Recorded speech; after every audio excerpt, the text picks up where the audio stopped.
बिस्मिल्लाहिर्रहमानिर्रहीम। आज हम second year mathematics for Khyber Pakhtunkhwa board के लिए यूनिट 3 डिफरेंशिएशन की एक्सरसाइज 3.2 से पहले जो थ्योरम है उसको प्रूफ करते हैं। ये हमारा लेक्चर नंबर 20 है। ये टॉपिक इसलिए इम्पोर्टेंट है कि इसमें थ्योरम्स के प्रूफ हैं जिससे हमें बहुत सारी चीज़ें एक्सप्लेन हो जाती हैं। पहले तो ये समझ लें कि डेरिवेटिव ऑफ द फंक्शन को हम किस तरह डिफाइन करते हैं। The derivative of the function f of x is defined. ये फंक्शन है, हम इसका डेरिवेटिव ले रहे हैं जिसको हम इस प्राइम से या इस डैश से शो करते हैं, यानी f prime of x limit delta x approaches to 0 f of x plus del x minus f of x divided by del x. इसको फर्स्ट प्रिंसिपल रूल कहते हैं। इसकी मदद से हम किसी भी फंक्शन का डेरिवेटिव फाइंड करते हैं। तो ये तो हम पहले जो लेक्चर्स हैं उसमें काफ़ी डिटेल से एक्सप्लेन कर चुके हैं। अब हमने इसकी मदद से ये थ्योरम्स प्रूव करने हैं, theorems on differentiation.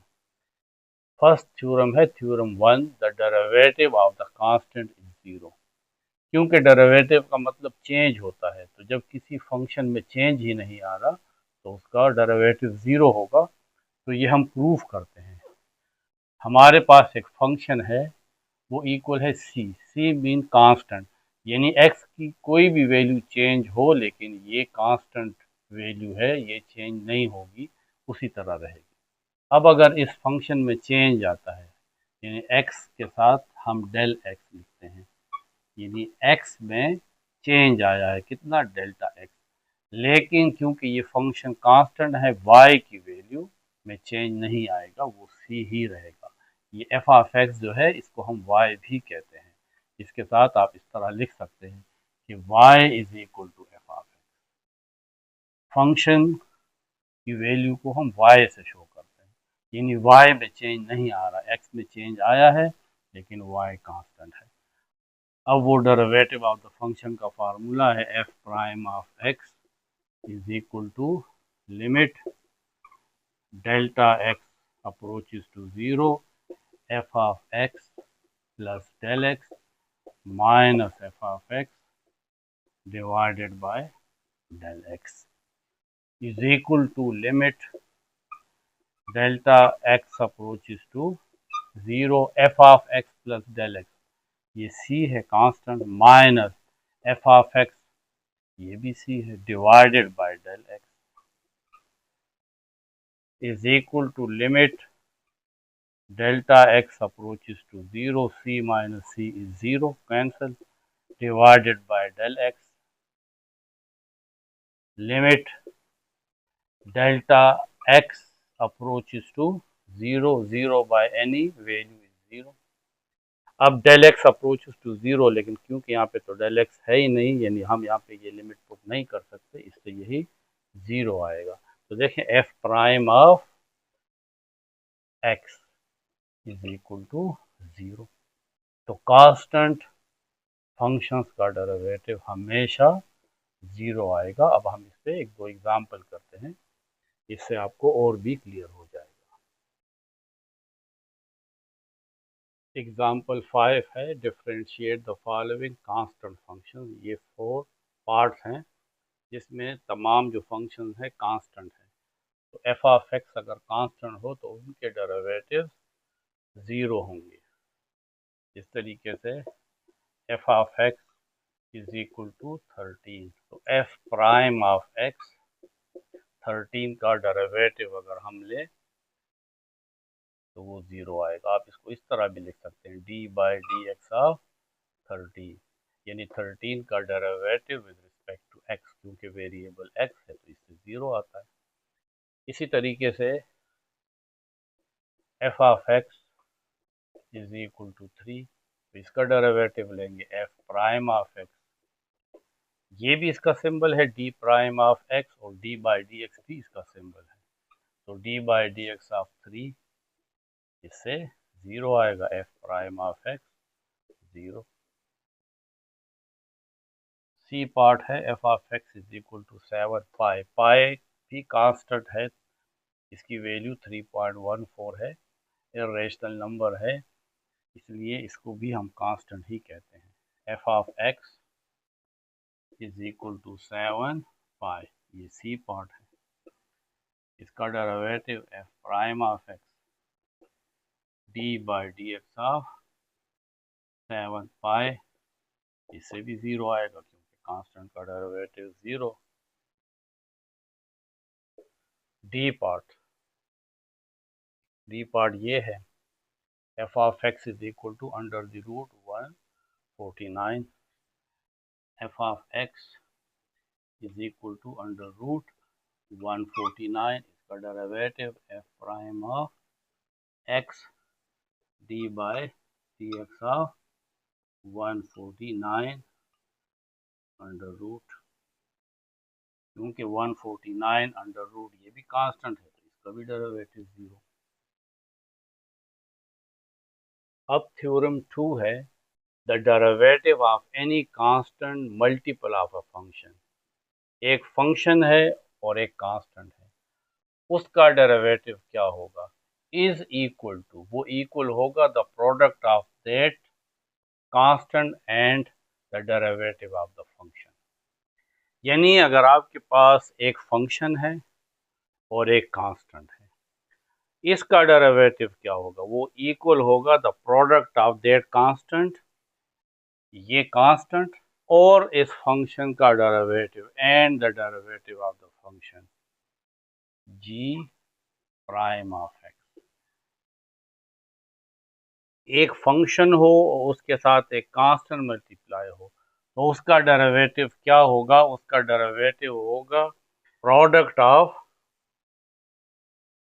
Product mean multiply, product of constant and derivative of this function. तो हमारे पास एक फंक्शन है जी ऑफ एक्स और एक कांस्टेंट सी है, इसको हम एक फंक्शन एफ ऑफ एक्स के इक्वल ले लेते हैं। अब हमने इसका डेरिवेटिव प्रूव करना है तो वो इक्वल होगा, यानी अब इस फंक्शन का derivative f prime of x, क्योंकि हमने सी और जी ऑफ एक्स इसको एफ ऑफ एक्स कहा है, तो एफ प्राइम ऑफ एक्स इस फंक्शन का डेरिवेटिव होगा ये कांस्टेंट वैल्यू मल्टीप्लाई इस फंक्शन का डेरिवेटिव, ये हमें प्रूव करना है।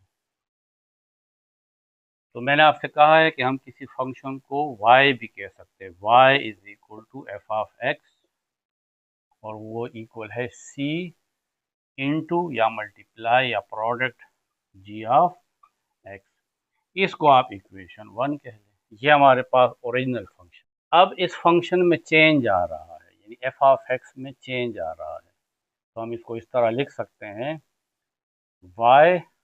y में कितना चेंज आया, del y is equal to, इसको आप बीच में हटा लें, बस सिर्फ हम इसको सॉल्व करते हैं, ये एक ही बात है। तो y में कितना चेंज आया, डेल y, उसमें चेंज आया। c, क्योंकि मैं आपसे कह रहा हूँ कि जब x में चेंज आता है तो y में चेंज आएगा, तो जब y में चेंज आ रहा है तो साथ साथ इस x में भी चेंज आएगा, तो x क्या हो जाएगा, x प्लस डेल x। ये इक्वेशन 2 है। ये इनिशियल वैल्यू है फंक्शन की और ये फाइनल वैल्यू है चेंज आने के बाद। तो चेंज कितना आया, ये तो y की इनिशियल वैल्यू है और ये y की फाइनल वैल्यू है, इसमें इनिशियल वैल्यू भी शामिल है और वो चेंज भी शामिल है, लेकिन सिर्फ चेंज कितना आया है, ये डेल y चेंज है। तो हम क्या करेंगे, इस 2 में से यानी फाइनल y की वैल्यू में से इस इनिशियल को माइनस कर देंगे, सब्ट्रैक्ट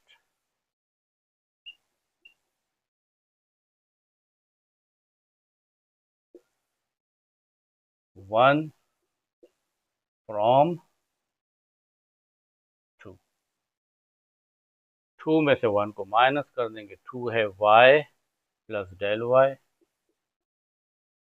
माइनस फर्स्ट इक्वेशन है y minus y is equal to y plus del y, right side पे इसके इक्वल है c g of x plus del x minus, और y की वैल्यू ये है c g of x। y और minus y cancel, delta y is equal to, इन दोनों में से ये c कॉमन है तो इनसाइड आ जाएगा g x plus del x minus g of x।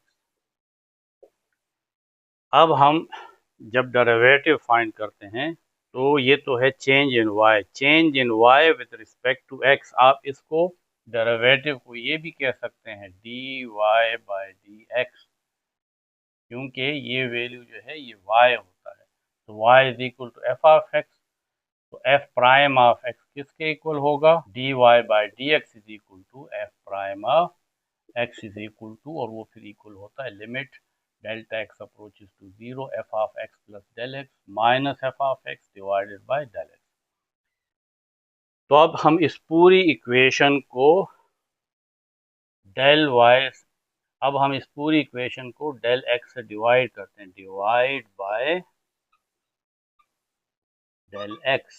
तो डेल वाई को भी डेल एक्स पे डिवाइड कर लें और इस वैल्यू को भी c g x plus del x minus g of x divided by del x. अब हम इसको तब डेरिवेटिव कहेंगे जब हम इस पे लिमिट अप्लाई करेंगे, del x approach to zero, applying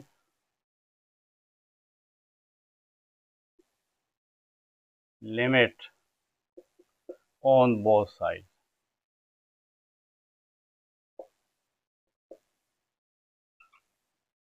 अगर आप इसको इक्वेशन 3 कहते हैं तो आप लिख लेंगे applying limit on both sides of equation 3। तो इस साइड पे भी लिमिट अप्लाई कर ले, limit delta x approaches to zero del y by del x is equal to, क्योंकि सी कांस्टेंट है उस पर लिमिट अप्लाई होता नहीं है तो सी बाहर निकाल ले, limit delta x approaches to zero g of x plus del x minus g of x divided by del x. तो limit del x approaches to zero del y by del x, यही असल में derivative है किस function का, क्योंकि वो function f of x था या वाई था तो ये इसका डेरिवेटिव है। हमने इस y को एफ ऑफ एक्स लिखा था, अब हमने y का डेरिवेटिव फाइंड कर लिया है, यानी आप इसको एफ प्राइम ऑफ एक्स लिख सकते हैं इज इक्वल टू सी। और देखें ये limit del x approaches to zero f of x plus del x minus f of x divided by del x, ये एफ प्राइम ऑफ एक्स के equal है, क्योंकि यहाँ पे फंक्शन को जी ऑफ एक्स कहा है तो जी प्राइम ऑफ एक्स। तो ये देखा हमारा रिजल्ट है। The derivative of any constant multiple of the function is equal to the product of that constant and the derivative of the function। Function का डेरिवेटिव और कांस्टेंट मल्टीप्लाई होंगे तो ये हमारे पास उस एफ ऑफ एक्स का derivative है। F of x हमारे पास क्या था, एफ ऑफ एक्स हमारे पास वो फंक्शन था जिसमें एक कांस्टेंट था और एक फंक्शन थी। तो इस फंक्शन का डेरिवेटिव क्या है, product of constant and derivative of the function. बस इस रिजल्ट को आपने याद रखना है। अब ये एग्जांपल 6 है, दो फंक्शन गिवन है। फर्स्ट फंक्शन है f of x is equal to 4x³ हमें इसका डेरिवेटिव फाइंड करना है। तो ये जो कांस्टेंट है ये इसी तरह आएगा, सिर्फ x³ का डेरिवेटिव आएगा जिसको हम d by d x of x³ कह लेंगे, यानी हमने x³ का डेरिवेटिव लेना है। 4 पावर रूल अप्लाई करते हैं इस तरह के फार्मूलाज में, इस तरह के फंक्शंस में 3 पावर है वो नीचे आ जाता है और x पावर 3 और इस पावर 3 में से 1 माइनस करते हैं, इसको पावर रूल कहते हैं। 4 3 12 x 3 - 1 2। तो ये हमारे पास f of x is equal to 4x³ का डेरिवेटिव है, जो इसी तरह है जो हमने पढ़ा था कि h of x is equal to c g of x. तो f prime of x c इसी तरह रहेगा और इस फंक्शन जी का सिर्फ डेरिवेटिव लेंगे। तो देखें अब सी को हमने इसी तरह रखा और x³ का डेरिवेटिव लिया, तो इसको इस तरह भी शो करते हैं कि derivative of x³ with respect to x। तो फिर हम पावर रूल, डेरिवेटिव निकालने का एक तरीका है जो हम पढ़ चुके हैं, उस पावर रूल की मदद से हमने इसको सॉल्व किया। ये पार्ट बी है। ये फंक्शन एफ ऑफ एक्स है, इसको भी आप एक नाम दे देंगे, f of x is equal to 0.555 x power 6। इसका भी डेरिवेटिव लेंगे तो एफ प्राइम ऑफ एक्स, इसको बाहर निकालेंगे 0.555, इसका डेरिवेटिव लेंगे d by d x of x power 6। तो 0.555 पावर रूल अप्लाई करेंगे, 6 नीचे आ जाएगा और एक्स पावर 6 में से 1 माइनस। अब 6 को 0.555 से मल्टीप्लाई करते हैं तो इससे आता है 3.33 x power 6 minus 1 x power 5। तो ये दो एग्जाम्पल थे जो थ्योरम 3 को एक्सप्लेन। थ्योरम 3 है कि द डेरिवेटिव ऑफ सम और डिफरेंस ऑफ टू फंक्शन। अगर हमारे पास दो फंक्शन है, एक एफ ऑफ एक्स है और एक जी ऑफ एक्स, इन दो का डेरिवेटिव क्या होगा? अगर दो फंक्शंस प्लस में हो या माइनस में भी हो सकते हैं, difference mean minus, is equal to, वो इक्वल होगा द सम और डिफरेंस ऑफ देयर डेरिवेटिव्स। वो इक्वल होगा अगर आप इन दो फंक्शंस को ऐड कर लें और उसका डेरिवेटिव निकाल लें, या उन दो फंक्शंस को डिफरेंस कर लें अगर उसके बीच में माइनस है, पहले उन दो फंक्शंस को माइनस कर लें फिर उसका डेरिवेटिव निकाल लें, तो वो हमारे पास इक्वल है इन दो फंक्शंस के डेरिवेटिव के।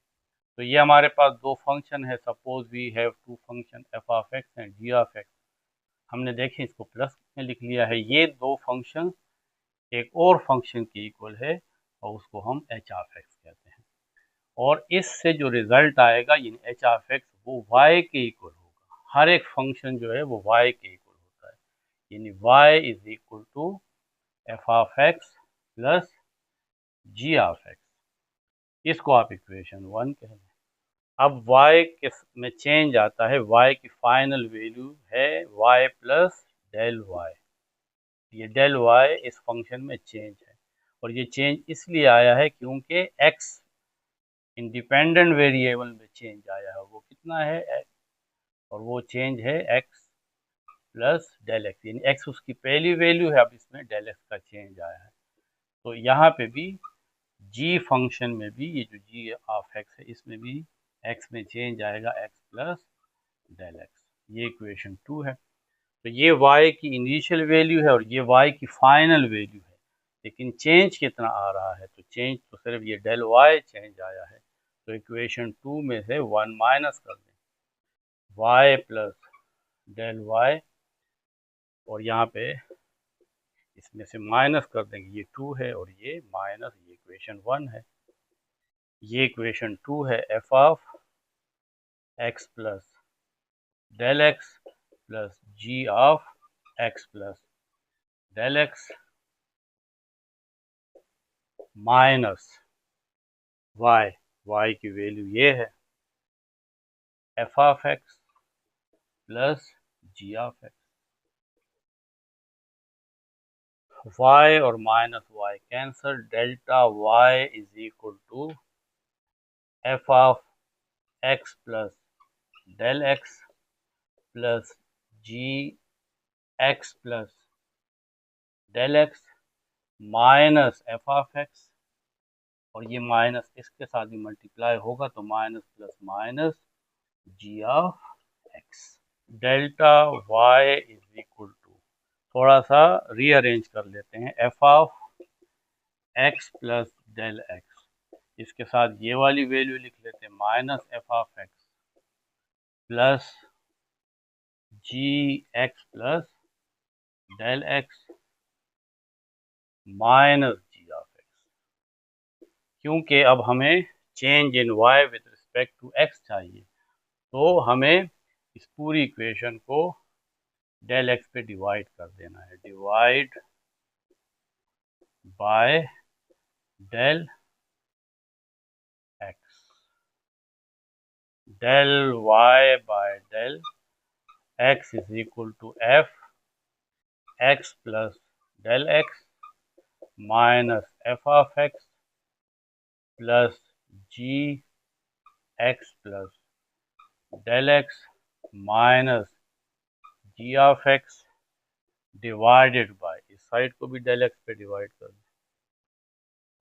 Del y by del x is equal to, ये डेल एक्स इसके नीचे भी है और ये डेल एक्स इसके नीचे भी है, अलग अलग लिख लेंगे, f x plus del x minus f of x divided by del x plus g x plus del x minus g of x divided by del x.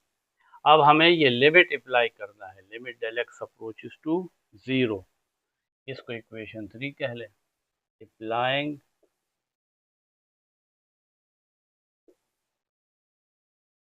Limit del x approaches to 0 on both sides of equation 3।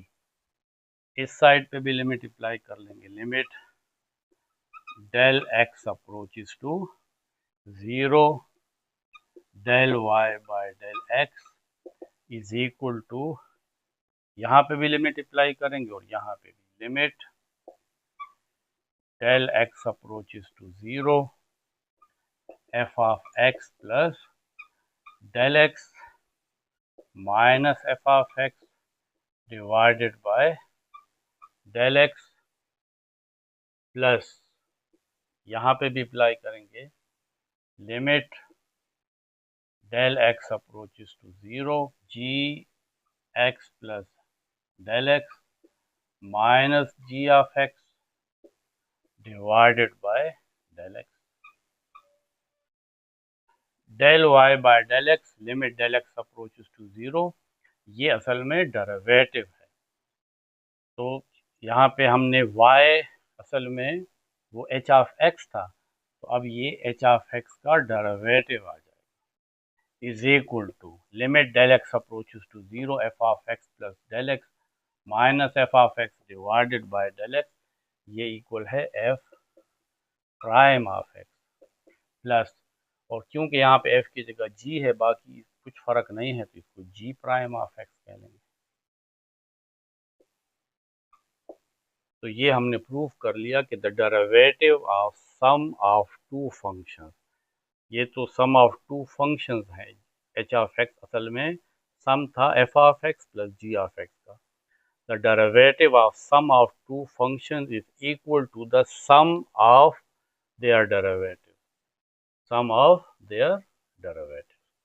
अगर ये functions difference में होते हैं तो बस फिर h of x किसके equal होता है, f prime of x minus g prime of x, यानी फिर इस तरह पढ़ते कि the derivative of a difference of two functions is equal to the difference of their derivatives.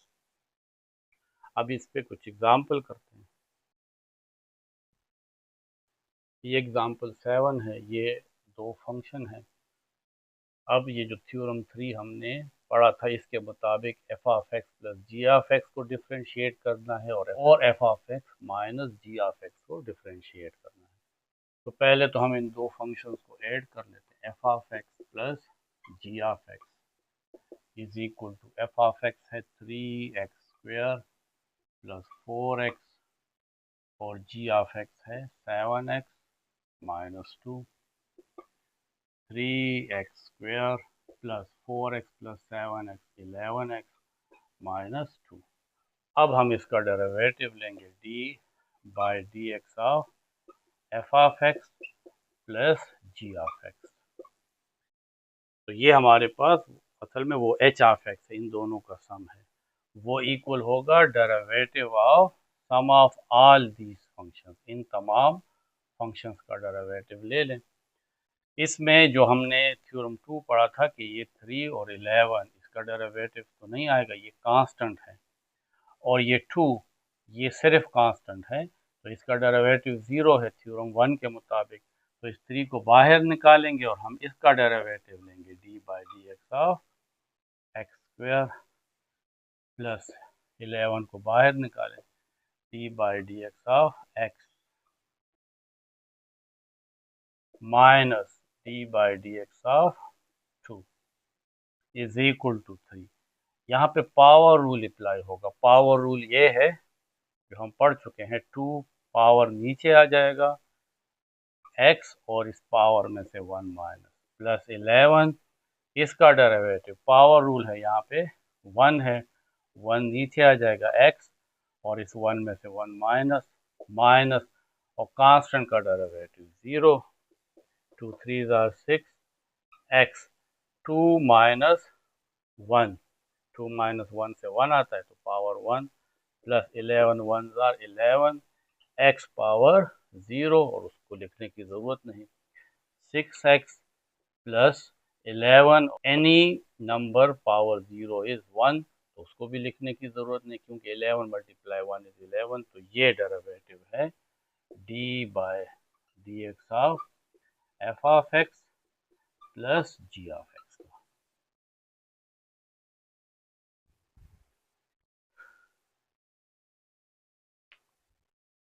अब हम f(x) माइनस g(x) का डेरिवेटिव निकालते हैं, यानी डिफरेंस का डेरिवेटिव। f(x) है 3x² plus 4x minus g(x) है 7x minus 2। 3x² plus 4x minus 7x and minus plus 2। 3x² 4x minus 7x minus 3x plus 2। ये है f(x) माइनस g(x). अब हम इसका डेरिवेटिव लेंगे d/dx of f(x) minus g(x). तो इस हर एक फंक्शन का डेरिवेटिव लेंगे। ये 3 इसमें कांस्टेंट है तो वो बाहर आ जाता है थ्योरम 2 के मुताबिक। d/dx ऑफ x² का सिर्फ डेरिवेटिव आएगा, माइनस 3 यहाँ पे इस x का सिर्फ डेरिवेटिव आएगा,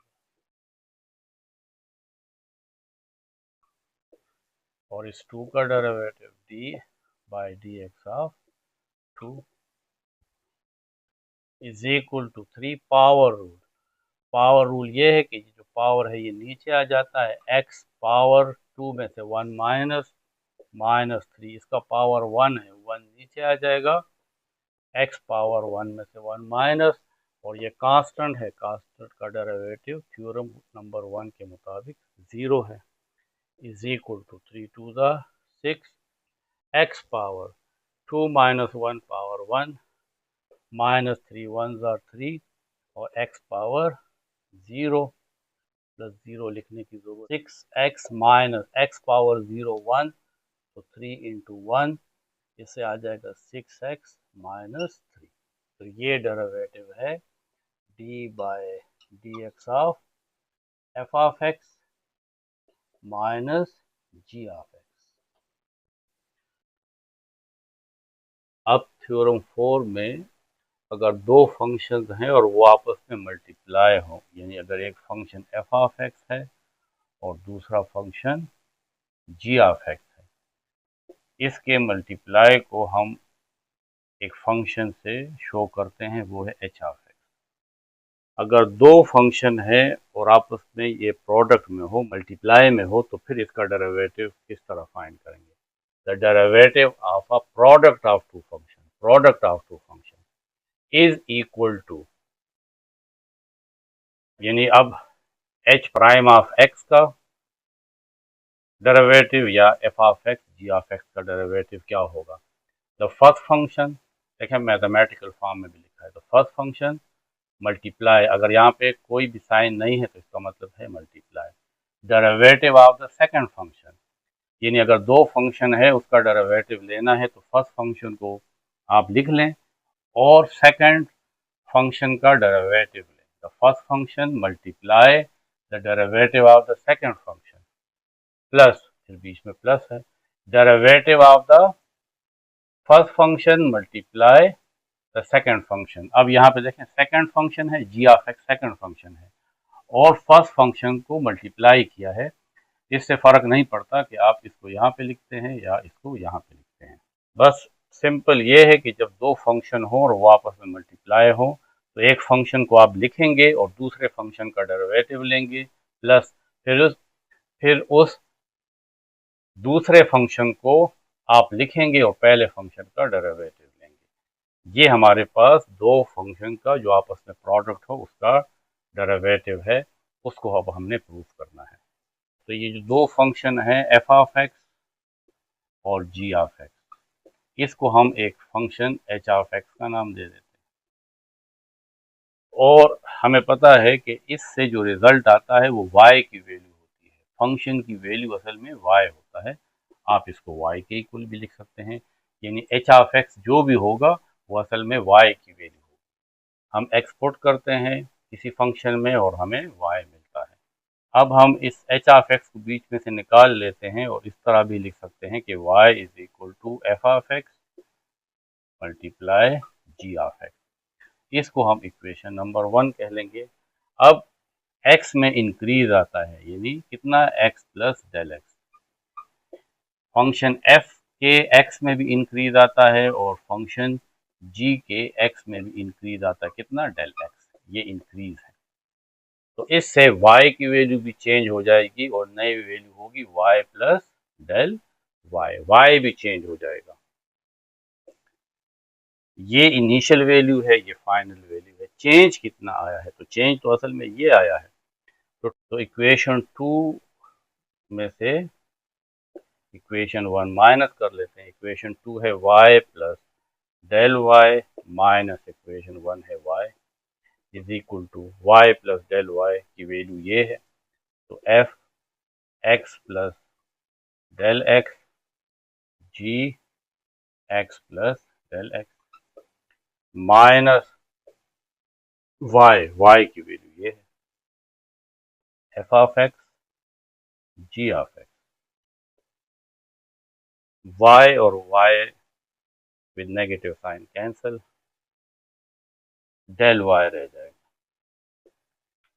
f x plus del x into g x plus del x minus f of x g of x. ये इक्वेशन 3 है। अब हम इसमें कुछ वैल्यू ऐड करते हैं, जाहिर है जो ऐड करेंगे वो सब्ट्रैक्ट भी करेंगे ताकि इक्वेशन में कोई फर्क ना आए। तो adding and subtracting f of x plus del x into g of x on right hand side of equation 3, del y is equal to, ये हम लिख लेंगे, f of x plus del x g x plus del x. ये वाली value पहले minus के साथ लिख लेंगे, minus f of x plus del x g of x, यानी पहले सब्ट्रैक्ट किया और फिर इसी को ऐड कर देंगे ताकि इससे इस इक्वेशन पे फर्क नहीं पड़े लेकिन हमारा प्रूफ हो जाए। एफ ऑफ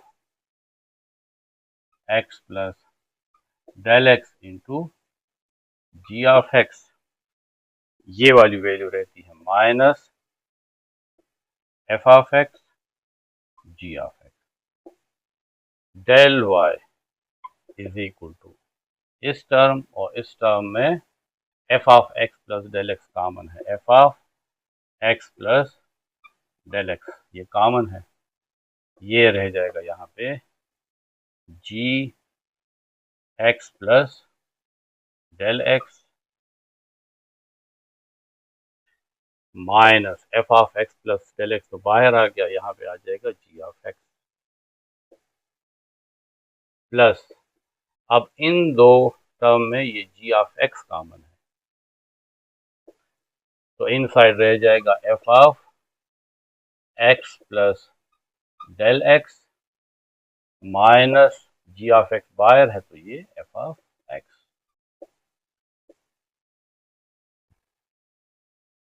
इसको आप इक्वेशन 4 कह लें, क्योंकि हमें तो d y by d x find करना होता है, change of y with respect to change in x. इस वजह से दोनों साइड को डेल एक्स पे डिवाइड करेंगे, divide equation 4 by del x. तो इस डेल वाई को भी डेल एक्स पे डिवाइड करेंगे, f of x plus del x into g of x plus del x minus g of x, इस तमाम वैल्यू को भी डेल एक्स पे डिवाइड करेंगे, plus g of x f of x plus del x minus f of x, इसको भी del x से divide कर लेंगे। ये पूरा एक ही वैल्यू है, तो डेल एक्स को आपने एक ही दफ़ा लिखना है।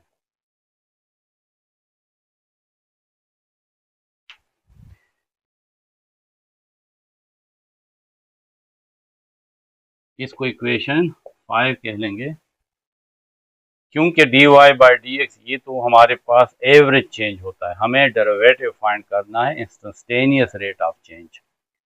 तो इसके लिए हम limit delta x approaches to 0 लेते हैं। नाउ अप्लाइंग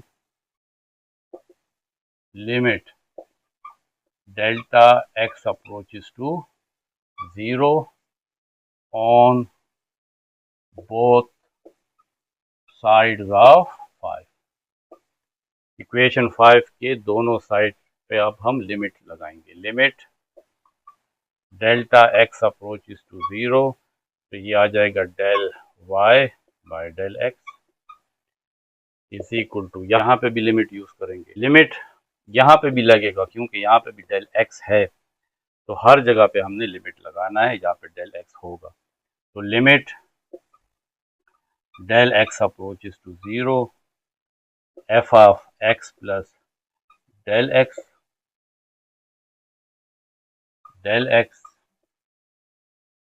यहाँ पे अपना लिमिट लगाएंगे, limit delta x approaches to 0 g of x plus del x minus g of x divided by del x.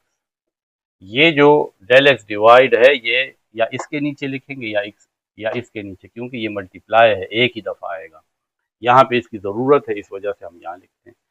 फिर ये लिख लेंगे जी ऑफ एक्स, क्योंकि इसमें डेल एक्स नहीं है तो इसके साथ लिमिट लिखने की ज़रूरत नहीं है। अब यहाँ लिमिट अप्लाई करेंगे, limit delta x approaches to 0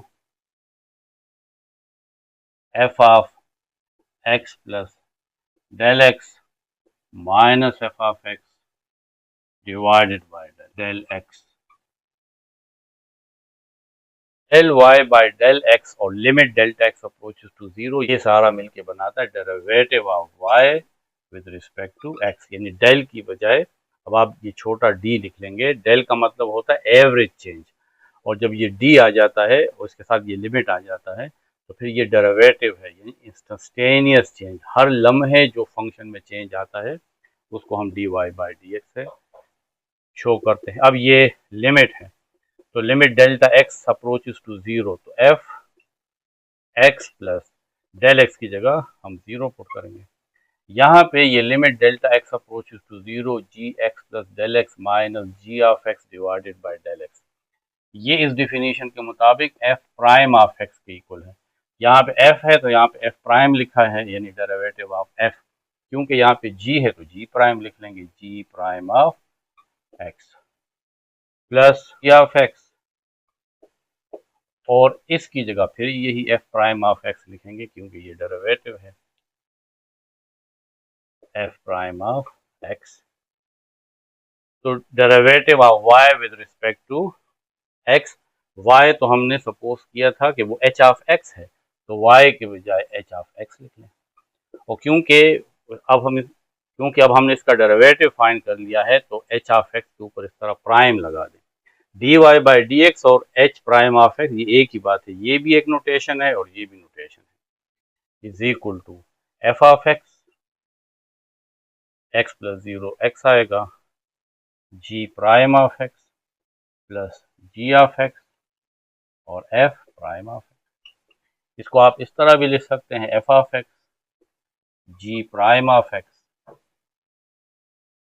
plus, इसको शुरू में लिख लें और इसको बाद में लिख लें, ना लिखें तब भी कोई फर्क नहीं पड़ता। तो अब देखें, derivative of a product of two function, product of two function था, is equal to first function derivative of the second plus derivative of the first function multiply the second function. अगर ये जो एफ ऑफ एक्स है और जी of x है, ये हमें पता है कि एच ऑफ एक्स के भी इक्वल है और वाई के भी इक्वल है, तो y इज इक्वल टू, अगर f ऑफ x को हम u कह लें और g ऑफ x को v कह लें अपनी आसानी के लिए, तो इसका डेरिवेटिव क्या होगा, dy बाय dx। इसी रूल के मुताबिक first function derivative of second, तो इसको f प्राइम, तो इसको आप v प्राइम भी लिख सकते हैं या इस तरह भी लिख सकते हैं, dv by dx derivative of the second function, यानी v का फंक्शन, यानी इस v फंक्शन का derivative with respect to x plus second function v और derivative of the first du by d x. तो ये भी लिखने का एक तरीका है, इस तरह भी आप कर सकते हैं, उस तरह भी कर सकते हैं। आपने बस प्रोडक्ट रूल में दो फंक्शंस का डेरिवेटिव इस तरह लेना है कि एक फंक्शन को लिखें, दूसरे का डेरिवेटिव लें, प्लस जिसका डेरिवेटिव लिया था अब उसी तरह लिखें, और जो फंक्शन फर्स्ट जिसका डेरिवेटिव नहीं लिया था उसका ले लें। ये इन दोनों का प्रोडक्ट रूल के मुताबिक डेरिवेटिव है। अब थ्योरम 5 है, इसका हमने प्रूफ करना है। इसमें हमारे पास दो फंक्शन है, एक एफ ऑफ एक्स है और दूसरा जी ऑफ एक्स है, और ये आपस में डिवाइड है, और ये भी है कि जी ऑफ एक्स ज़ीरो ना हो, कोई भी फंक्शन हो लेकिन ज़ीरो फंक्शन ना हो, क्योंकि डिवाइडेड बाय ज़ीरो अनडिफाइंड होता है। तो हमारे पास दो फंक्शन है, एक एफ ऑफ एक्स और दूसरा जी ऑफ एक्स। इसको हम एक नाम दे देते हैं एच ऑफ एक्स। अगर दो फंक्शन डिवाइड में हो, इसको कोशेंट कहते हैं, the derivative of a quotient of two functions. अगर दो फंक्शंस कोशेंट में हो, उसका डेरिवेटिव क्या होगा, इज इक्वल टू डिनोमिनेटर। यानी यहाँ पे पहले मैं लिख लेता हूँ इसका क्या मतलब है।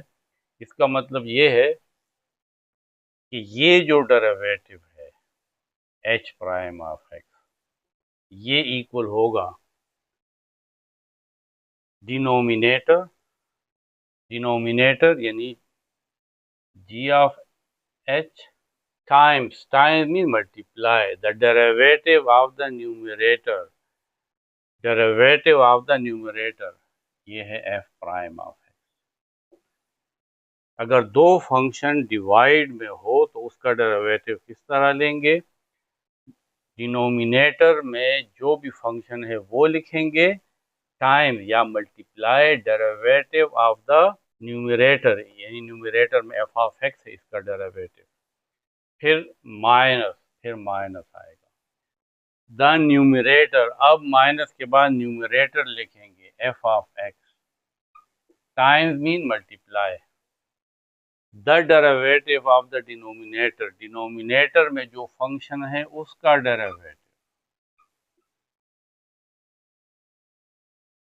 ऑल डिवाइडेड बाय, और ये तमाम डिवाइड होगा the square of the denominator, denominator में जो भी फंक्शन है उसका स्क्वायर, यानी जी ऑफ एक्स का स्क्वायर। तो अगर दो फंक्शन डिवाइड फॉर्म में है, क्वोशंट फॉर्म में है, तो ये उसका डेरिवेटिव है। हम इस फार्मूले से उसका डेरिवेटिव फाइंड करेंगे।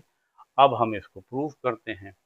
प्रूफ में हम कहते हैं कि हमारे पास दो फंक्शन है, एफ ऑफ एक्स और जी ऑफ एक्स, जो क्वोशंट फॉर्म में है, डिवाइड फॉर्म में है, इसको हम एच ऑफ एक्स कहते हैं। जो भी फंक्शन की जो भी वैल्यू होती है वो y के भी इक्वल होती है, यानी एच ऑफ एक्स वाई के इक्वल है। F of x divided by g of x, बीच में से एच ऑफ एक्स हटा दें तो इस तरह भी लिख सकते हैं कि y is equal to f of x divided by g of x. ये हमारे पास एक फंक्शन है।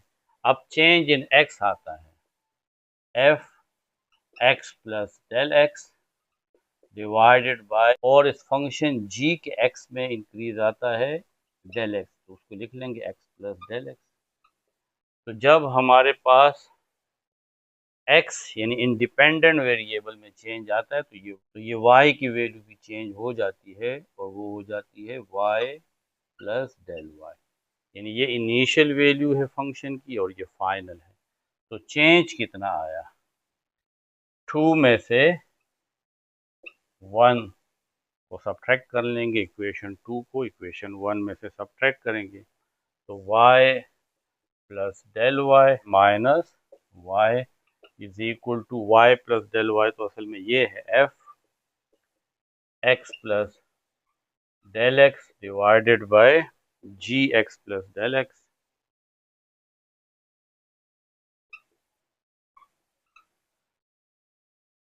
फिर है माइनस y की वैल्यू है f of x divided by g of x,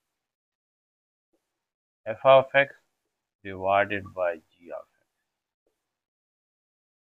y और minus y cancel, del y is equal to f of x plus del x divided by g x plus del x minus f of x divided by g of x.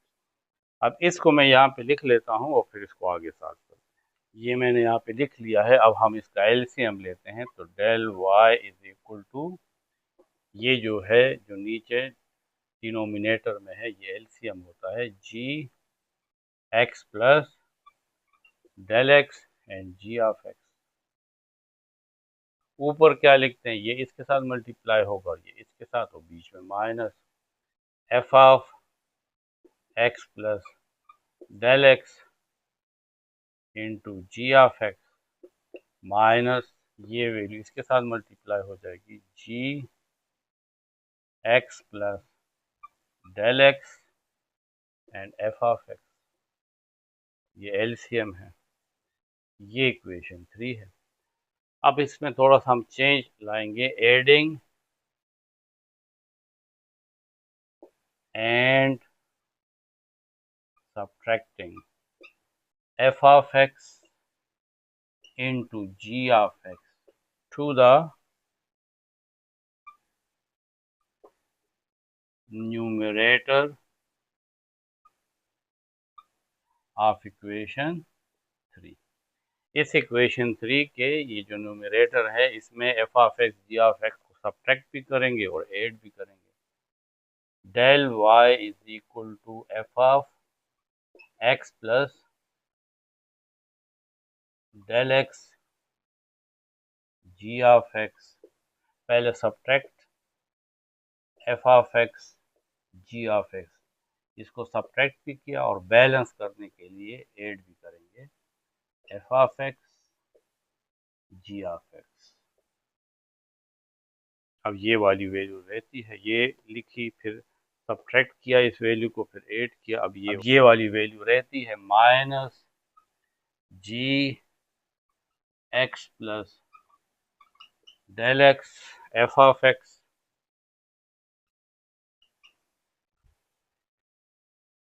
Divided by g x plus del x and g of x. Del y is equal to, इसको थोड़ा सा side पे लिख लेते हैं यहाँ पे, 1 divided by g x plus del x into g of x. इसको साइड पे लिख लिया। अब इन दोनों में से ये जी ऑफ एक्स कॉमन है, तो g of x common, inside रह जाएगा f x plus del x, g of x तो बाहर आ गया, यहाँ पे आ जाएगा माइनस एफ ऑफ एक्स। यहाँ पे हम एफ ऑफ एक्स निकालते हैं लेकिन विद नेगेटिव साइन, और इस साथ एफ ऑफ एक्स भी कॉमन निकाल लेंगे। तो इन साइड, क्योंकि यहाँ पे तो हमने माइनस भी बाहर निकाला है, तो ये वाली वैल्यू माइनस हो जाएगी, माइनस जी ऑफ एक्स, और ये माइनस है तो ये प्लस हो जाएगा, plus g x plus del x. Del y is equal to 1 divided by g x plus del x, g of x into g of x f of x plus del x minus f of x minus f of x. क्योंकि ये वाली value plus है तो इसको पहले लिख लेते हैं जी एक्स प्लस डेल एक्स, और इस वाली वैल्यू को बाद में लिख लेंगे माइनस जी ऑफ एक्स। इसको हम इक्वेशन नंबर 4 कह लेंगे। अब इस पूरी इक्वेशन को डेल एक्स पे डिवाइड करेंगे, हर एक जगह पे एक ही मेथड है, यानी सिंप्लीफाई करने के बाद इस पूरी इक्वेशन को डेल एक्स पे डिवाइड करते हैं और फिर लिमिट लेते हैं डेल एक्स अप्रोचेस टू 0।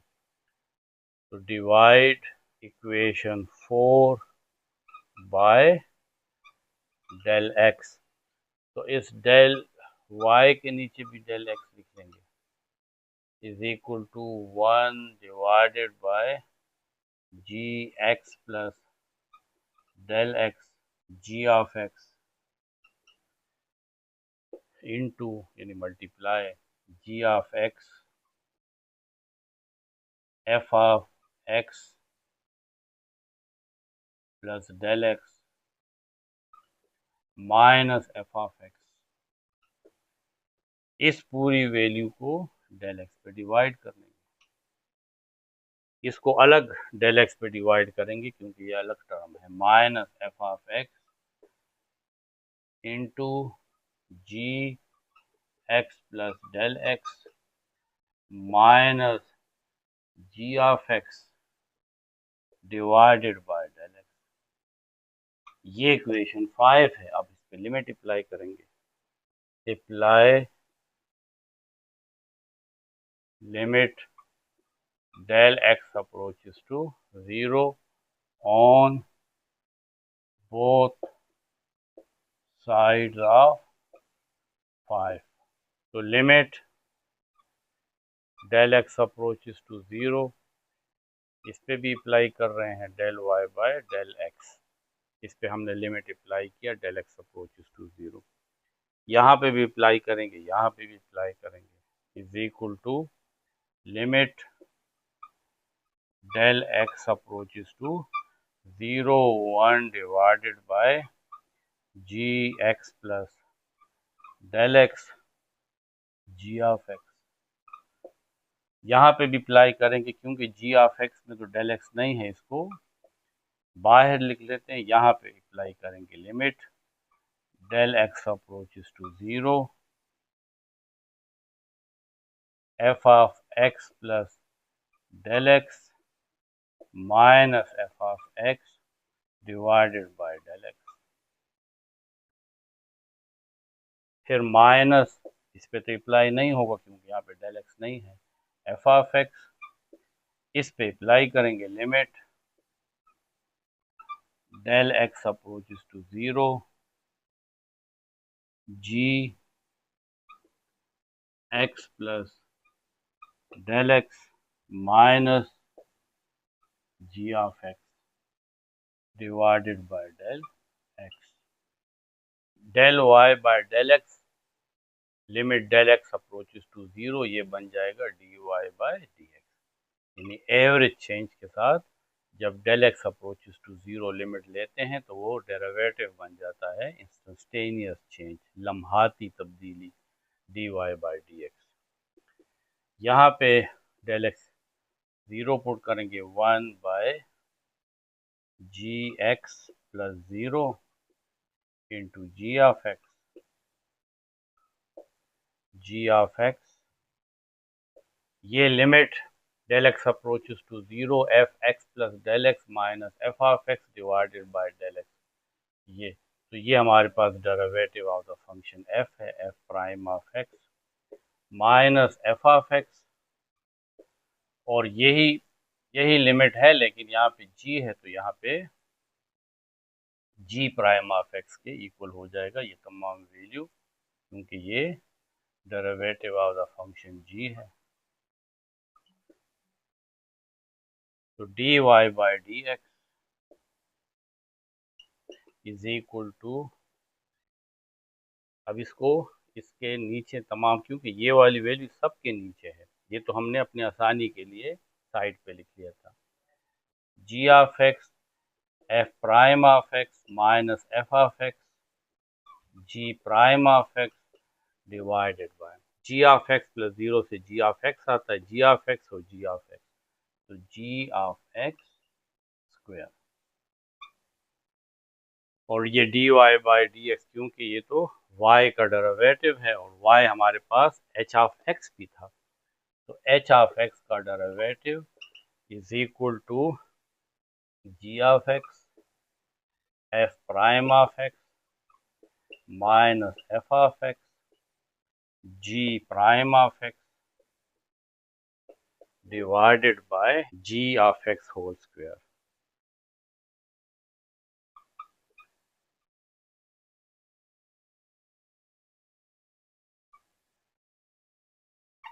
तो ये हमारे पास कोशेंट रूल है, जिसमें दो फंक्शन आपस में डिवाइड फॉर्म में हो तो उसका डेरिवेटिव होगा।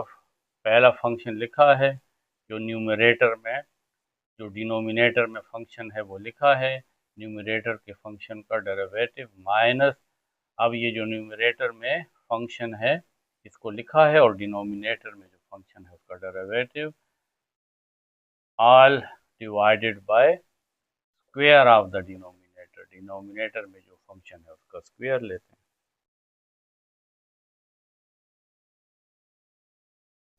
अगर आपके पास एक फंक्शन एफ ऑफ एक्स है और दूसरा जी ऑफ एक्स है, ये y है, इसको y के इक्वल कह लेते हैं, अगर ये वाला फंक्शन u है और ये वाला फंक्शन v है, तो अब इसका डेरिवेटिव क्या होगा, d y by d x, y का derivative with respect to x, denominator में जो फंक्शन है उसका स्क्वायर लेते हैं यानी v square, g of x, यानी जी ऑफ एक्स यहाँ पे अब v है तो v लिखेंगे, और डेरिवेटिव ऑफ द न्यूमरेटर, तो न्यूमरेटर में u है तो इसका derivative d u by d x, फिर माइनस एफ ऑफ एक्स यानी u, और डेरिवेटिव ऑफ दिस डिनोमिनेटर, तो डिनोमिनेटर अब हमारे पास v है, इसका derivative d v by D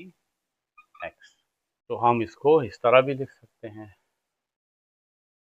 ये फंक्शन u जो है ये भी x पे डिपेंड कर रहा है और ये v फंक्शन भी x पे डिपेंड कर रहा है, इस वजह से u का डेरिवेटिव भी विद रिस्पेक्ट टू x लिया है और v का डेरिवेटिव भी विद रिस्पेक्ट टू x लिया है। तो ये कोशेंट रूल है, इसकी मदद से फिर हम आगे क्वेश्चंस करेंगे और एग्जाम्पल्स करेंगे। अब ये एग्जांपल नंबर 8 है। Differentiate the following function, part A, part B and part C. Part A ये हमारे पास सम एंड डिफरेंस रूल से सॉल्व होगा, ये प्रोडक्ट रूल से सॉल्व होगा और ये क्वोशंट रूल से सॉल्व होगा। पार्ट ए हम सॉल्व करते हैं। y is equal to 4x³ minus 2x² plus 5x। ये हमारे पास दो फंक्शन डिफरेंस में है और एक फंक्शन एडिशन में है। y इज इक्वल टू, इसको हम u फंक्शन कह सकते हैं, प्लस यहाँ पे फिलहाल हम प्लस लिखते हैं, इसको हम v फंक्शन कहेंगे और इसको w फंक्शन कहेंगे।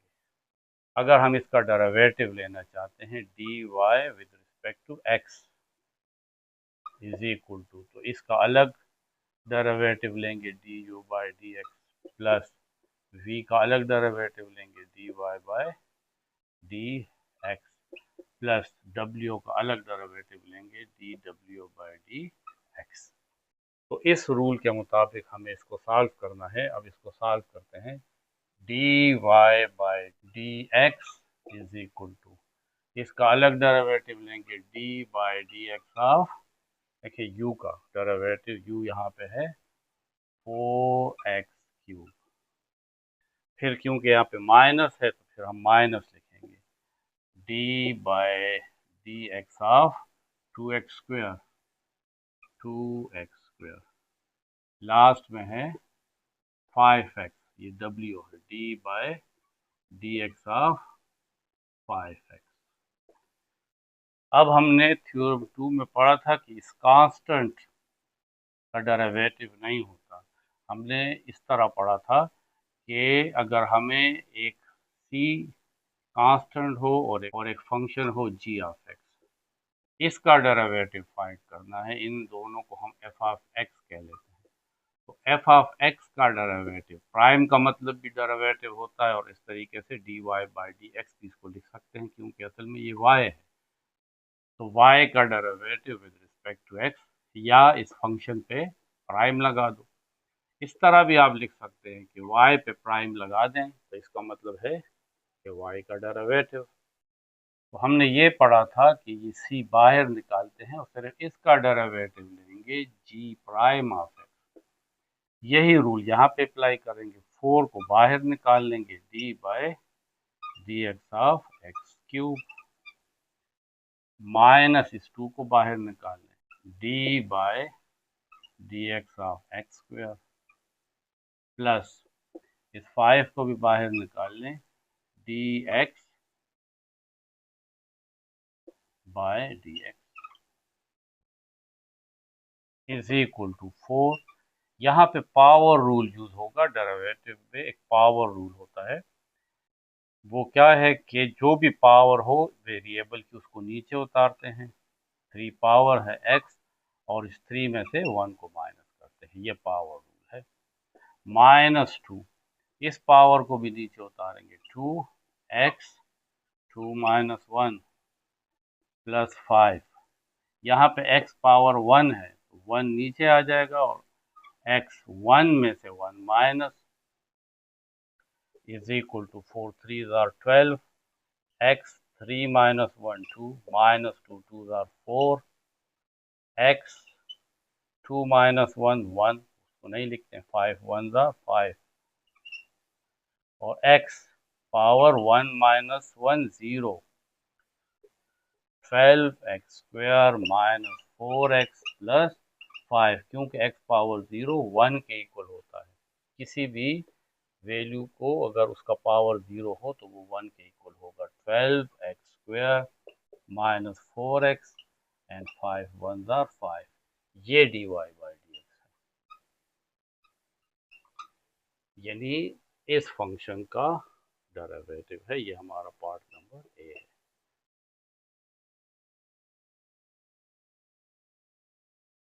अब ये पार्ट बी सॉल्व करते हैं। ये y फंक्शन है, एक फंक्शन u है और दूसरा फंक्शन v है, आपस में मल्टीप्लाई है।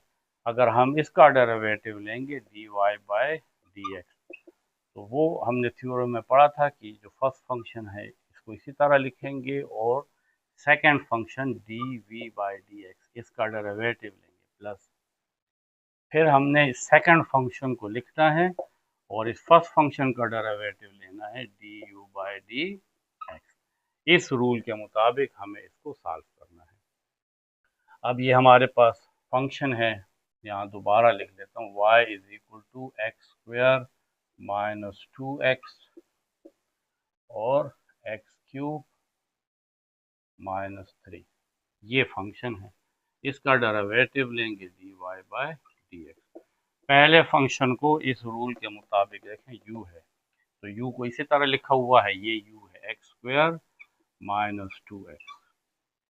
इस सेकंड फंक्शन का डेरिवेटिव लेना है, इसका डेरिवेटिव लेंगे d/dx ऑफ v, ये v है, x³ - 3 प्लस, अब यहाँ पे प्लस है तो प्लस लिखे। अब सेकंड फंक्शन इसी तरह लिखा है, ये सेकंड फंक्शन है x³ - 3 और फर्स्ट फंक्शन का u का डेरिवेटिव लेना है। यहाँ पे फर्स्ट फंक्शन ये है d/dx ऑफ x² - 2 और x is equal to x² - 2x। अब यहाँ पे डिफरेंस रूल अप्लाई होगा, दो फंक्शन है और बीच में माइनस है, इसका अलग डेरिवेटिव लेंगे d/dx ऑफ x³ और इसका अलग डेरिवेटिव लेंगे d/dx ऑफ 3, फिर प्लस, इसको हम लिख लेंगे x³ - 3, इसका डेरिवेटिव, ये भी दो फंक्शंस हैं, इसका अलग लेंगे d/dx ऑफ x² और यहाँ पे माइनस। अब यहाँ पे ये जो रूल है हमारे पास, ये रूल है कि जो कांस्टेंट वैल्यू है इसको बाहर लिखते हैं, इसका डेरिवेटिव नहीं लेंगे, इसका डेरिवेटिव लेंगे dx/dx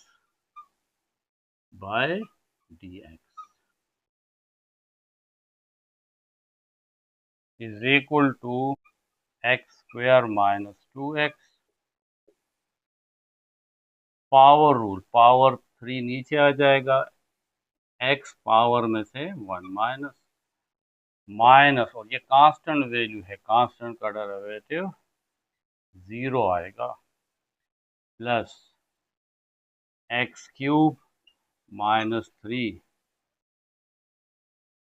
अब यहाँ फिर पावर रूल, 2 नीचे, x पावर में से 1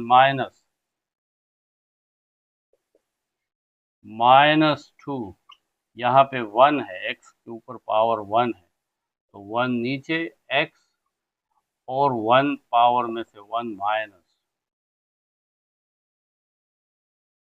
is equal to x² - 2x into 3x, 3 - 1 2, 3² plus x³ - 3 into 2x, power है 2 - 1 तो पावर 1 उसको लिखने की ज़रूरत नहीं है, -2 1s are 2 और यहाँ पे x है, x पावर 1 - 1 x पावर 0 आता है और x पावर 0 1 के इक्वल होता है, तो यहाँ पे हम डायरेक्ट 1 लिख लेंगे। dy/dx इज इक्वल टू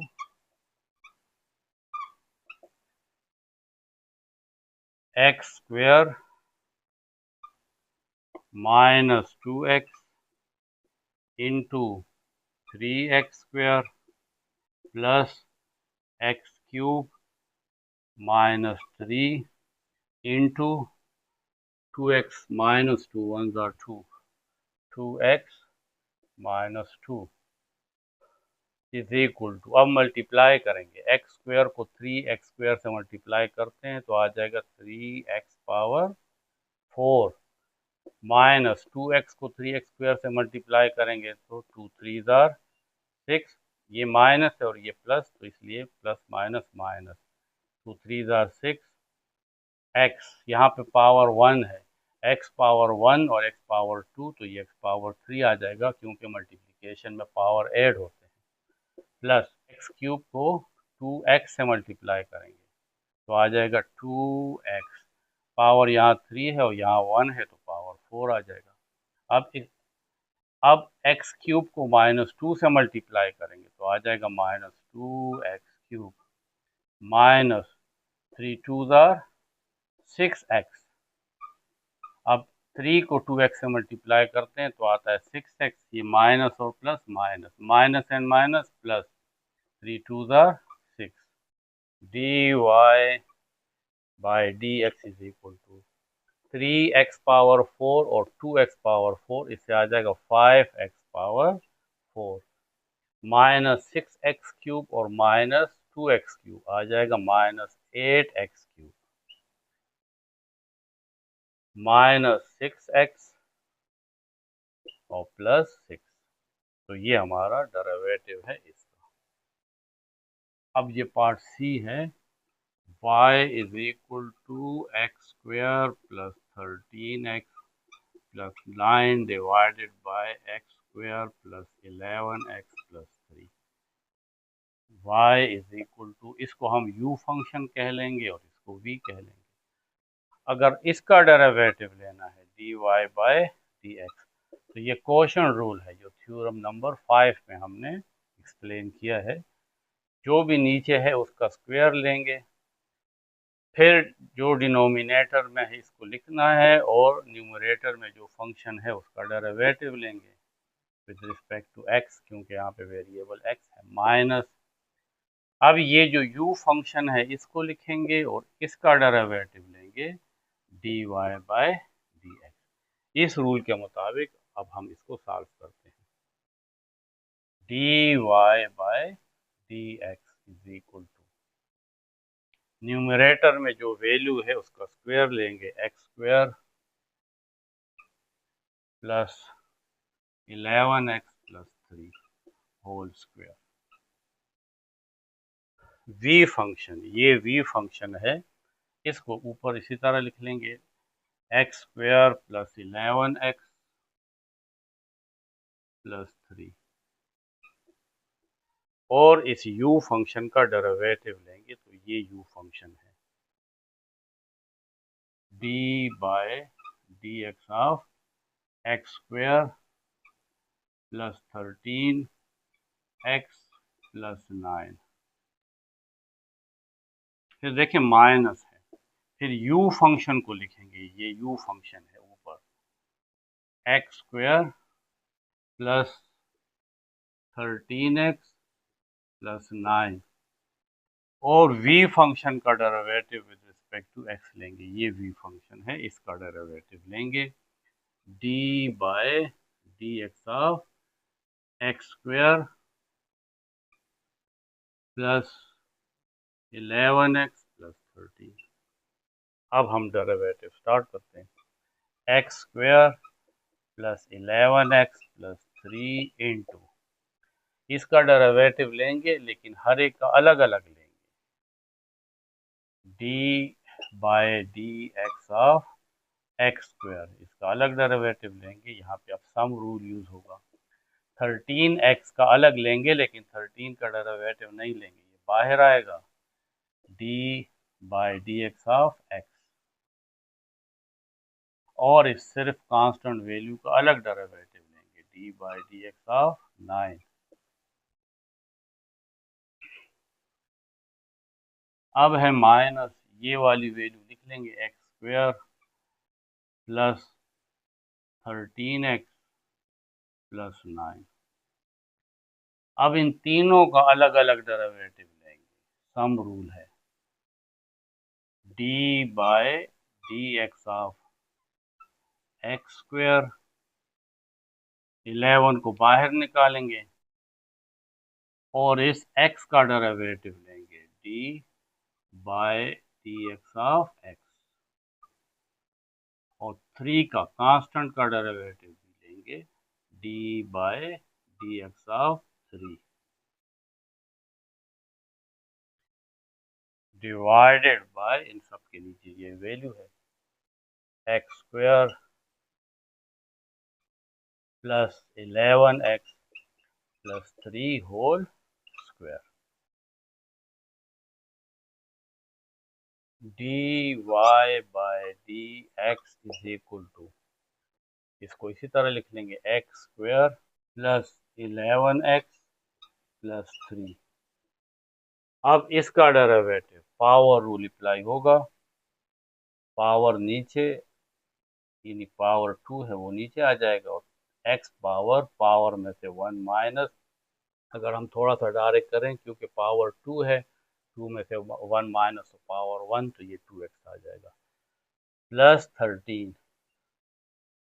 यहाँ पे पावर 1 है, 1 नीचे आ जाएगा और यहाँ पे x, यहाँ पे पावर 1 है, 1 में से 1 माइनस, इसको भी चले, यहाँ पे 2 है तो 2 में से 1 माइनस, अगले स्टेप में इसको फिर कर लेंगे, प्लस 9 कांस्टेंट है उसका derivative 0 minus x square plus 13x plus 9 into, अब इसका डेरिवेटिव 2 पावर है वो नीचे आ जाएगा, x पावर 2 में से 1 माइनस प्लस 11, यहाँ पे पावर 1 है वो नीचे आएगा और x पावर 1 में से 1 माइनस, कांस्टेंट 3 है उसका डेरिवेटिव 0 डिवाइडेड बाय, इन सब के नीचे है x square plus 11x plus 3 whole square.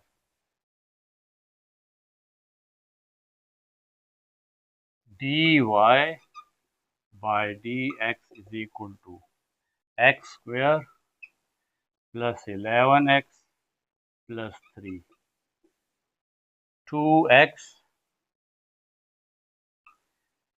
2 minus 1 से 1 आता है उसको लिखने की ज़रूरत नहीं है, प्लस 13 1 ज़ा 13, x पावर है 1 minus 1, 1 minus 1 0, x power 0 is 1, वो भी ना लिखें क्योंकि 13 के साथ 1 मल्टीप्लाई होगा तो 1 प्लस 0, तो वो ये भी नहीं लिखेंगे। अब है minus x square plus 13x plus 9 into 2x, 2 minus 1 1, उसको लिखने की ज़रूरत नहीं है, प्लस 11 1 ज़ा 11, x power 1 minus 1 0, x power 0 is 1, वो भी ना लिखें, प्लस 0 ये भी ना लिखें, divided by x square plus 11x plus 3 whole square is equal to, अब इस x square plus 11x plus 3 को 2x से भी मल्टीप्लाई करेंगे और 13 से भी, एक्स स्क्वायर और 2x मल्टीप्लाई होंगे तो आ जाएगा 2x क्यूब, एक्स स्क्वायर और प्लस 13 मल्टीप्लाई होंगे तो आ जाएगा 13x स्क्वायर, 11x और 2x मल्टीप्लाई होंगे तो आ जाएगा 22x square, 11x multiply 13 plus, क्योंकि यहाँ पे x भी है तो 143x, अब इस 3 को 2x से मल्टीप्लाई करेंगे तो 6x और इस 3 को 13 के साथ मल्टीप्लाई करते हैं तो आता है 39। अब हमने इन दोनों को मल्टीप्लाई करना है, यहाँ पे माइनस है तो हर एक वैल्यू के साथ माइनस आएगा, एक्स स्क्वायर को 2x से मल्टीप्लाई करेंगे तो 2x क्यूब, फिर माइनस एक्स स्क्वायर को 11 से मल्टीप्लाई करेंगे तो 11x स्क्वायर, फिर माइनस 13x को 2x से मल्टीप्लाई करते हैं तो आता है 26x स्क्वायर, फिर माइनस 13x को 11 से मल्टीप्लाई करते हैं तो इससे आता है माइनस 143x और साथ आ जाएगा।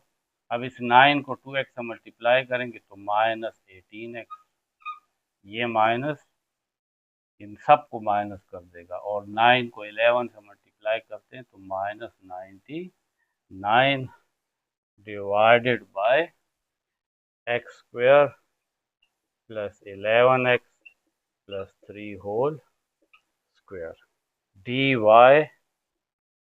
Bye dx is equal to 2x cube और minus 2x cube cancel, plus 143x और minus 143x cancel, 13x square plus 22x square minus 11x square minus 26x square, इससे आता है minus 2x square, plus 6x minus 18x minus 12x plus 39 minus 99 minus 60 divided by x square plus 11x plus 3 whole square.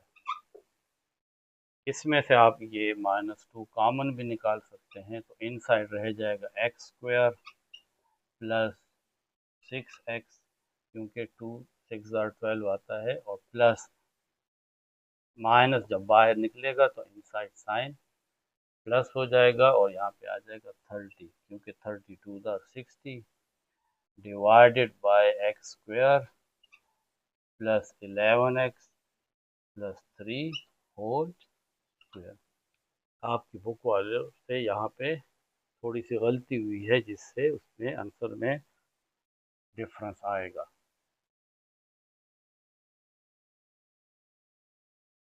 अब example 9 है, ये हमारे पास economics का problem है। ये हमारे पास कॉस्ट फंक्शन है। ये कॉस्ट फंक्शन का मतलब ये है कि इसमें हम एक्स, कोई हमारे पास चीज़ बन रही है, कोई प्रोडक्शन है, वो कुछ यूनिट देखें, 9 यूनिट, 16 यूनिट, 25 यूनिट हो सकते हैं। फॉर एग्जांपल साइकिल है तो 9 साइकिल बनती हैं, 16 साइकिल बनती है, 25 साइकिल बनती है, तो उस पर कितना कास्ट आएगा, ये कास्ट फंक्शन है।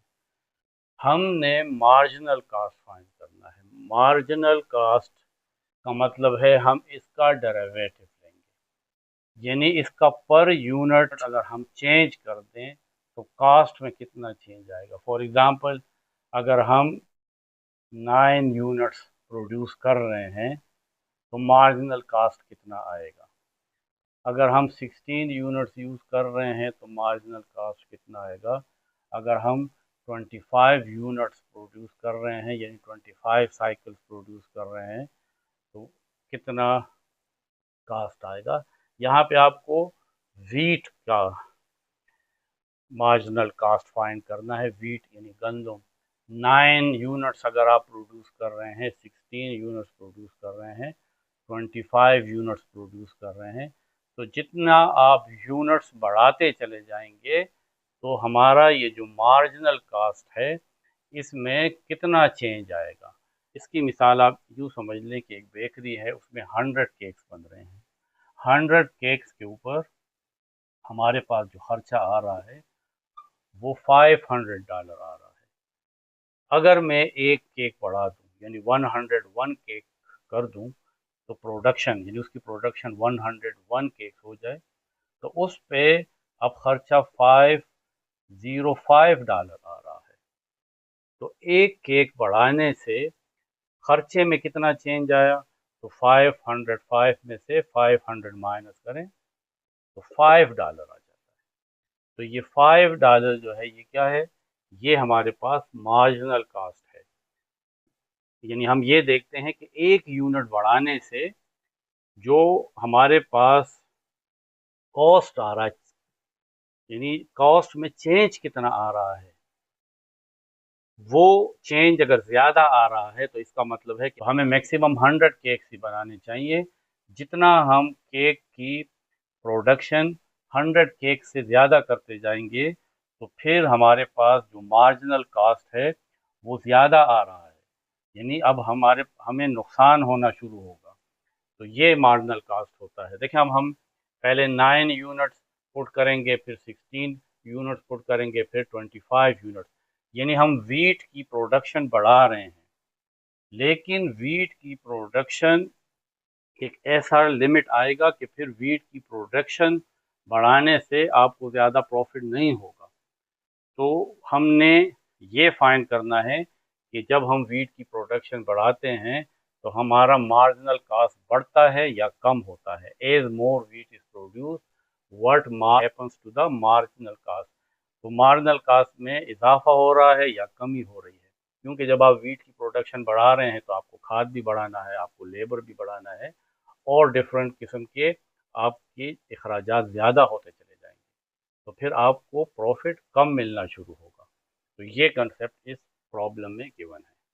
पहले हम इसको डिफ्रेंशिएट करेंगे, इसका डेरिवेटिव लेंगे। डेरिवेटिव को हम सी प्राइम ऑफ एक्स यानी सी का डेरिवेटिव, इसका अलग डेरिवेटिव लेंगे D by d x of 5000, इसका अलग डेरिवेटिव लेंगे 20 को बाहर निकाल लें D by d x of x, ये हमारे पास सम रूल है। और इसका अलग डेरिवेटिव लेंगे 10 को बाहर निकालिए, ये कांस्टेंट है d by d x of under root x, इसको आप एक्स पावर 1/2 भी कह सकते हैं। तो c prime of x is equal to, constant है तो 5000 का डेरिवेटिव 0, 20 एक्स, क्योंकि एक्स पावर 1 है तो पावर रूल अप्लाई होगा, 1 नीचे आ जाएगा, एक्स 1 में से 1 minus, plus power rule apply होगा यहाँ पे 10। अब पावर रूल अप्लाई करेंगे 1/2 नीचे आ जाएगा, वो एक्स पावर 1/2 में से 1 minus C prime of x is equal to 20 multiply 1 20 x, x power 1 minus 1 तो एक्स पावर 0, 2 1 ज़ा 2, 2 5 ज़ा 10, यहाँ पे आ जाएगा 5 प्लस 5 एक्स पावर 1/2 माइनस 1, इससे माइनस 1/2 आता है। C prime of x is equal to 20, x power 0 से 1 आता है, उसको लिखने की ज़रूरत नहीं, प्लस 5 बाय, यहाँ पे एक्स पावर माइनस 1/2 है तो जब नीचे आएगा तो पावर प्लस 1/2 हो जाएगा, और 1/2 को आप इस तरह स्क्वायर रूट के फॉर्म में भी लिख सकते हैं। अब हम ये मार्जिनल कास्ट फाइंड करते हैं। अगर यूनिट 9 यूनिट्स हो पार्ट ए, इसको आप इक्वेशन 1 कह लें, x is equal to 9 units, putting x is equal to 9 in equation 1, c prime x की जगह 9 is equal to 20 plus 5 by 9, x की जगह 9 पुट कर लेंगे, under root 9, c prime of 9 is equal to 20 plus 5 divided by 9 square root 3, c prime of 9 is equal to 20 plus 5/3 से आता है 1.67, इन दोनों को ऐड कर लेंगे तो c प्राइम ऑफ 9 आ जाएगा 21.67। और क्योंकि यहाँ पे ये हमें डॉलर में गिवन है तो मार्जिनल कास्ट पार्ट ए का कितना आ रहा है 21.67 डॉलर। तो यहाँ पे मैं लिख लेता हूँ पार्ट ए के लिए मार्जिनल कास्ट 21.67। अब दूसरे में 16 है, पार्ट बी में यूनिट 16 है, तो फिर यहाँ 16 पुट करना पड़ेगा, x की जगह 16 और 16 का स्क्वायर रूट 4 आता है। अब 4 डिवाइडेड बाय 5 1.25, इससे आ जाएगा 21.25, यानी अगर 16 यूनिट्स हैं तो फिर मार्जिनल कास्ट आ रहा है 21.25 डॉलर। तो बी पार्ट में मार्जिनल कास्ट है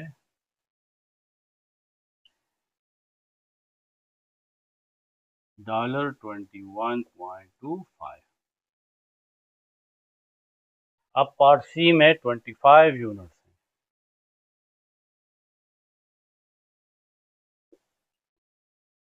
तो यहाँ पे x की जगह अब आपने 25 पुट करना है।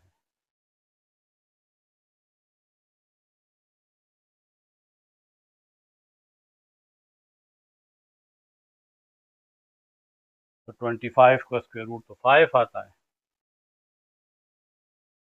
5/5 से 1 आता है, 20 प्लस 1 21, तो ये आ जाता है $21। जब हमारे पास यूनिट्स 25 हो जाते हैं, तो जब 25 यूनिट्स हो जाते हैं, 25 यूनिट्स का मतलब है कि ये टन भी हो सकते हैं, मन भी हो सकते हैं, तो 25 यूनिट्स पे जो मार्जिनल कॉस्ट है वो $21 आता है। $21 का मतलब है कि मार्जिनल कॉस्ट डिक्रीज हो रहा है, यानी जितना हम वीट की प्रोडक्शन बढ़ाएंगे तो हमें ज़्यादा प्रॉफिट मिलेगा, क्योंकि पर यूनिट हमारे पास खर्चा कम आ रहा है। पार्ट डी है ये वाला। As more wheat is produce, what happen to the marginal cost? The marginal cost decreases. और कितना डिक्रीज हो रहा है? Approaches and approaches to $20। ये देखें, ये वाली वैल्यू जब 20 यूनिट्स, 30 यूनिट्स, 40 यूनिट्स ये हम बढ़ाते चले जाएंगे, तो ये वाली वैल्यू जो है कम होती जाएगी। यदि 5/5 से 1 आ रहा है, अगर मैं 25 से और यूनिट्स बढ़ा दूं तो ये वाली वैल्यू कम होती चली जाएगी, और लास्ट में ये वाली वैल्यू ज़ीरो हो जाएगी। तो मार्जिनल कास्ट आखिर में $20 रह जाएगी। यानी ये मार्जिनल कास्ट किस तरफ अप्रोच कर रहा है? Approach to $20। तो जितना प्रोडक्शन बढ़ती चली जाएगी तो मार्जिनल कास्ट कम होता जाएगा और प्रॉफिट ज़्यादा होना शुरू। ये एक्सरसाइज 3.2 से पहले के तमाम थ्योरम्स और एग्जाम्पल।